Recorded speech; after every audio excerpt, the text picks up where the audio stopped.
धनुते पंकजवासिनि देव सुपूजित सद्गुणवर्षिणि शान्तियुते जय जय हे मधुसूदन कामिनि आदिलक्ष्मि जय पालय माम्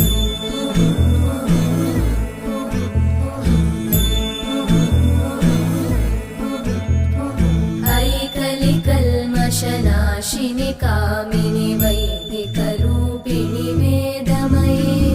क्षीरसमुद्भव